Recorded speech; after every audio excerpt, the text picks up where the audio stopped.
All right, geometry, this is your chapter 4 gold notes, your quick notes. As far as I'm concerned, these are probably the most important notes you can make sure you have and you understand thoroughly for the chapter. I would have these handy while you're working on your review pack. I would go back to these often as we go on to the next few chapters, because this is the big idea of what happened and what we should know from chapter 4. So we're going to start with 4.1. We had a lot of vocabulary. We had 2 ways to classify our triangles. We can classify them by their sides, and we can classify them by their angles. Okay, so I have 2 different lists, and it's important you know each one, and you can give one classification off of each list. So we can have triangles that are scalene. Scalene triangles have different lengths on all 3 sides. So no sides share the same length. An isosceles triangle has 2 sides that are exactly the same length. And again, how they're marked is more important than exactly how they look. So check on their markings or what you know about them. Equilateral triangles have all 3 sides the same length, okay? So that's the classifications by the sides. By the angles, we can have acute triangles where all the angles in there are less than 90 degrees. A right triangle has one angle of 90 and the other 2 are acute. But one angle is 90 and that makes it a right triangle. An obtuse triangle has one angle that is larger than 90, and so that is what makes it obtuse. The other 2 are acute, but that one obtuse angle makes it an obtuse triangle. Equal angular means all my angles are exactly the same. And just so we know, because all angles in a triangle are 180, if I divide that by 3, that makes all of my angles 60. So if you get an equal angular, go ahead and put 60 in every one of those angles, okay? All right, we also learned in 4.1, the 3 angles in a triangle always add up to 180 degrees. This next rule is one we forget a lot, and we really need to put this into our memory and make sure we understand it. A blank angle of a triangle equals the sum of the 2 angles inside the triangle that it does not touch. So if I draw you a quick picture here, I'm talking about this angle right here. It's the exterior angle. An exterior angle, I'm going to call it A, equals the sum of the 2 inside angles it doesn't touch, okay? So if I call this angle 1 and this angle 2, angle A is going to equal angle 1 plus angle 2, okay? So the outside angle equals the inside 2 added together that it doesn't touch. Those were 4.1s, the big ideas from 4.1. When we went to 4.2, we talked about shapes being congruent. All the corresponding sides that go together. An angle goes to an angle, a side goes to a side.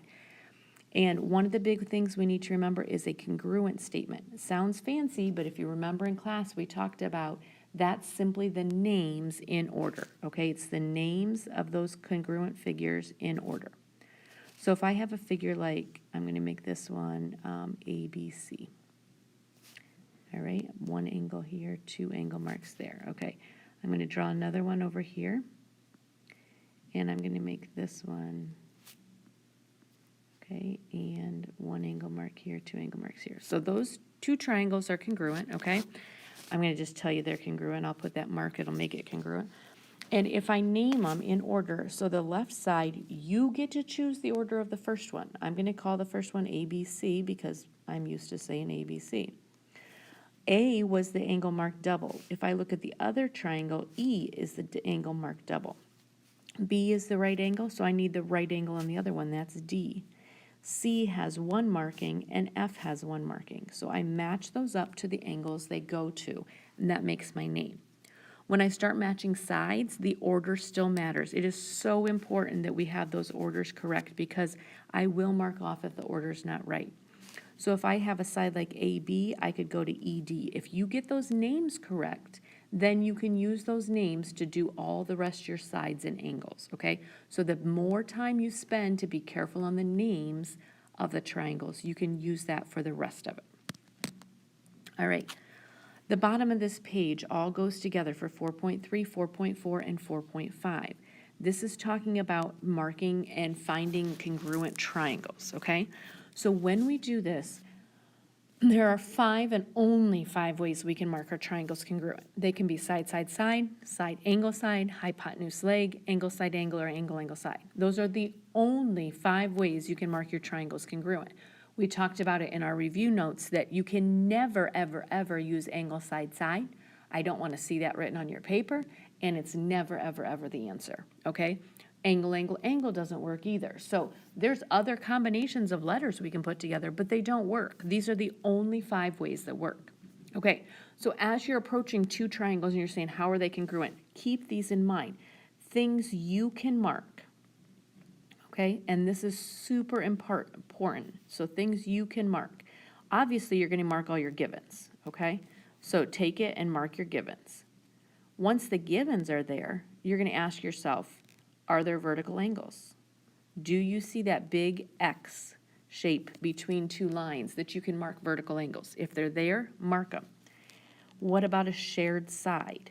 Okay, if they both use the same line for one of their sides, obviously that same line has to be the same exact length for both of them. You can mark it, and then you get another side, okay? So your givens, your vertical angles, your shared side. If in your givens they tell you you have parallel lines, so if you have parallel lines, you should get some congruent angles, okay? And usually those congruent angles are alternate interiors or corresponding. Maybe there's a case that you might get an alternate exterior, but really you're looking for those alternate interiors and those corresponding coming off those parallel lines. Anything that has vocab, okay? For example, it says bisect. That means 2 sides will be equal. If it says midpoint, 2 sides will be equal. If it says perpendicular, you can put a right angle in there. So look for those vocab words. If you give something vocab, then it means you should be able to mark something on your picture, and anything you mark in your picture, you can use in your proof. So once you go through and mark your givens and any one of these things, then you look and say, is it congruent by side, side, side? Is it congruent by side, angle, side? Is it congruent by HL? I'm going to stop at this HL. Often when somebody looks at this, because we often go through and we take a triangle and we look at what's marked, people are often tempted to write down angle, side, side for this one, because that's what it looks like, okay? If you think about this, it looks like you have an angle, then a side, an angle, a side, and a side. But we can never write angle, side, side down, okay? HL says I have to have a right triangle. There's my right angle, that's the angle. Then I have a side, which are the legs, and a side, which are the hypotenuses.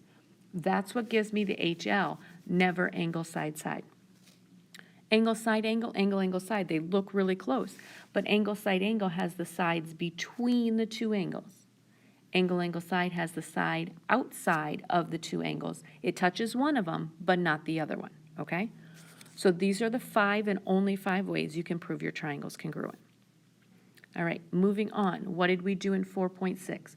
4.6 is when we took it one step further.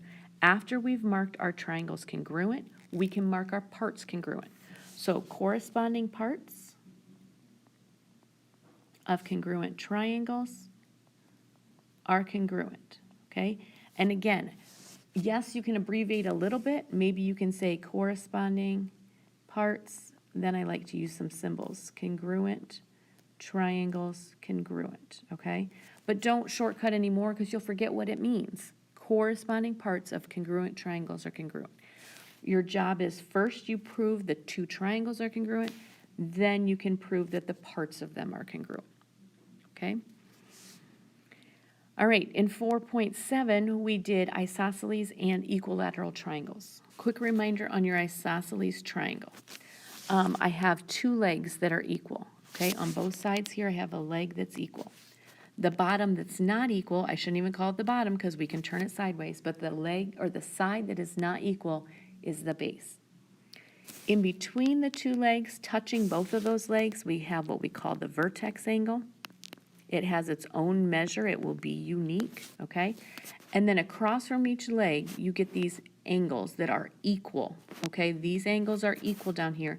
These are your base angles. Both of your base angles are going to be the same measure every time, okay?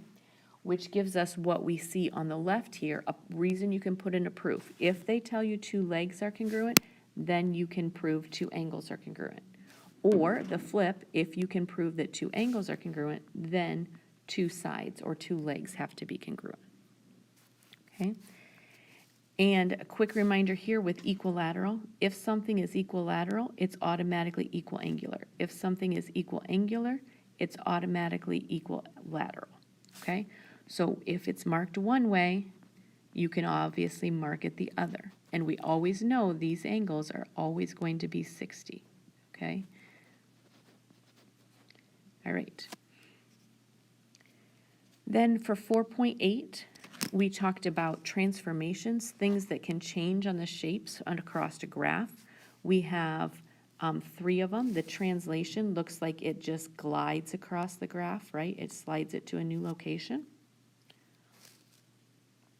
The reflection flips a figure across a line, and a rotation turns a figure around a point, okay? There's 3 of those. Those are the transformations we want to know. Now, there's a lot going on down here. Do you need to memorize it? No. The one you need to be the most comfortable with is the coordinate notation for a translation, okay? This says xy goes to this. Remember, anything that happens to the x, the plus or minus a, is going to move it right or left. Anything that happens to the y, the plus or minus b, is going to move it up or down. So you need to be familiar with that you can do that without a graph, so you can do the math on it, and know how to do the translation. The other ones, I will give you the notes if you need those, okay? But be comfortable with the translation most of all. This is the big overview. If you can get this, you can get chapter 4, okay? This is the most important sheet probably in the entire packet you have. Make sure it's filled out, make sure you use it frequently. If you have questions, let me know.